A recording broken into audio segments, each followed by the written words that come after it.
Welcome back everyone. As you know, my name is Pritam Jha and I'm welcoming each one of you on this amazing and beautiful YouTube channel. दोस्तों, आप अपने आसपास में ये घटनाएं देखी होंगी आपने कि दो लोग के काम करने के पोटेंशियल में बहुत ज़्यादा फर्क होता है। विचारधाराओं में, पर्सनैलिटीज़ में, बोलने के तरीके में, बिहेवियर के पैटर्न में, इवन दो जुड़वा भाई के भी काम करने के अलग अलग तरीके होते हैं।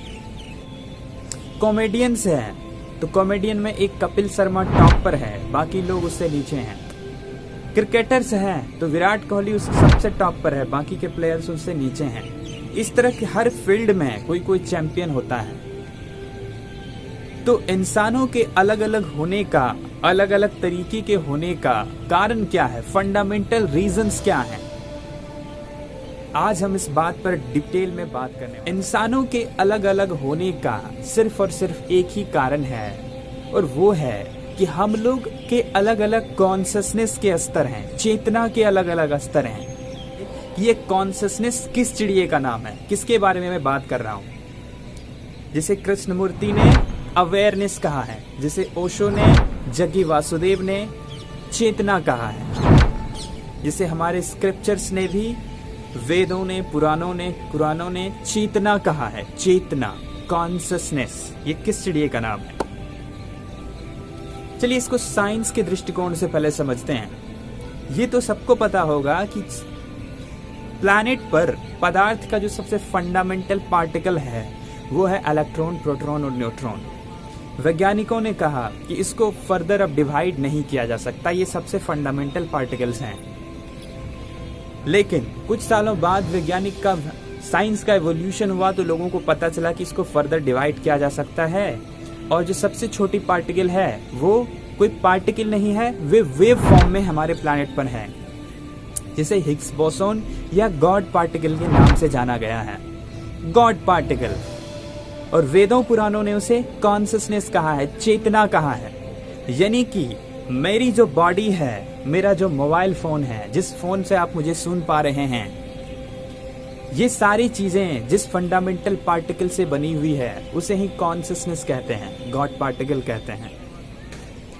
अब डिपेंड सिर्फ इतना सा करता है कि क्या हम लोग इस चीज के बारे में जागरूक हैं, क्या हम इस कॉन्शसनेस वर्ड को भी सुना है, क्या ये हमारे एक्सपीरियंस में है या नहीं, क्योंकि जादू तो सिर्फ यहीं पे है।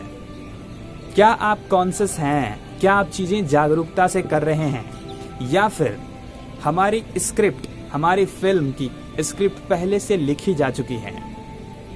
इंसान समझते हैं, हम सभी समझते हैं कि हम हजार चीजें अपनी जिंदगी में कर रहे हैं।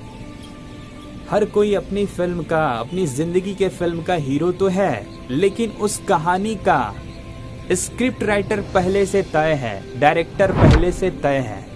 आप यकीन नहीं करेंगे, आपकी जिंदगी का, दुनिया के 90% लोगों का फिल्म, उसकी जिंदगी का फिल्म का स्क्रिप्ट पहले से तय होती है।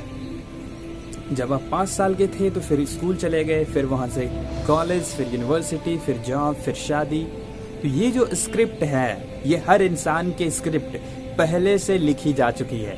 लोगों को लगता है कि मैं हजार चीजें कर रहा हूं, लेकिन essentially we are doing eating, reproducing and dying, eating, reproducing and dying. बात सिर्फ इतनी सी है, क्या हम जागरूकता से चीजें कर रहे हैं, कॉन्शियस होकर चीजें कर रहे हैं, या एक भीड़ का हिस्सा बनकर रह जाएंगे? लोग कहते हैं कि मैं अपनी मन की चीजें करूंगा, जो मेरे मन कहेगा मैं वही करूंगा, मेरी मर्जी भाई, मैं जैसा जीना चाहूं मैं वैसा जीना पसंद करूंगा।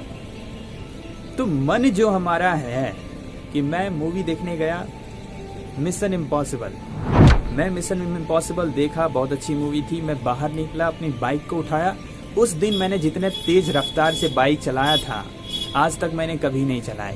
मेरे अंदर ईथन हंट घुस गया था, मैं खुद को ईथन हंट समझने लगा और मैंने बाइक को बड़ी ही रफ्तार से भगाया।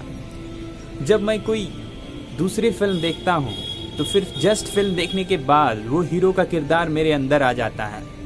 आप कोई भी चीज देखते हैं, आपका मन का जो, हमारे जो मन का संरचना है वो उसे मिमिक करने की कोशिश करता है। समाज में आपने किसी चीज को देख लिया तो आपका मन उसको नकल करने की कोशिश करता है। तो जो ये लोग जो कहते हैं कि मुझे अपने मन की सुननी है, तो मन में ख्यालात आ कहां से रहे हैं?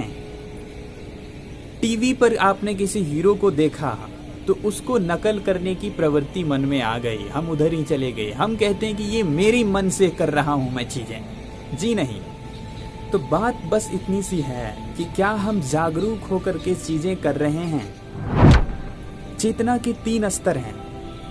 चेतना के 3 अलग अलग स्तर हैं। यहाँ पर होने के 3 अलग स्तर हैं। पहला स्तर जो है वो है कि आप अपने बॉडी में बहुत ज़्यादा आप जुड़ाव महसूस करते हैं, आप बॉडी से डीपली कनेक्टेड हैं। तो वो लोग ठीक हैं। जो बहुत ज़्यादा खुद को बॉडी समझते हैं वो लोग ठीक हैं। जानवरों में सबसे ज़्यादा जो टफ एनिमल है वो सूअर है। सूअर को दुख पहुंचाना बहुत ही मुश्किल काम है। सूअर को मारने के लिए प्लानिंग करनी पड़ती है, क्योंकि वो अपने बॉडी से सबसे ज़्यादा कनेक्टेड है। जानवरों में सबसे शुद्धतम गाय है। वो लोगों को नुकसान नहीं पहुंचाती है, उसकी चेतना थोड़ी सी ऊपर उठी हुई है। उसी तरह इंसानों में सबसे जो बेसिक लेवल की कॉन्शियसनेस है, वैसे इंसान जो पूरी तरह से अपनी बॉडी से कनेक्टेड हैं, जिसे दुख महसूस ही नहीं हो पा रहा है, होता भी है तो कम होता है। उसके लिए मैं ये वीडियो ना तो बन रही है, ना तो उसको किसी चीज की जरूरत है। दूसरे स्तर के लोग होते हैं जिसकी कॉन्शियसनेस थोड़ी सी ऊपर उठी हुई होती है, वे लोग सबसे ज्यादा प्रॉब्लम में होते हैं। वे लोग पिसा जाते हैं। वो तो ना तो ऊपर जा पाते हैं, ना ही नीचे आ पाते हैं। वो बीच में फंसे हुए रह जाते हैं, जिनकी कॉन्शियसनेस बीच में है।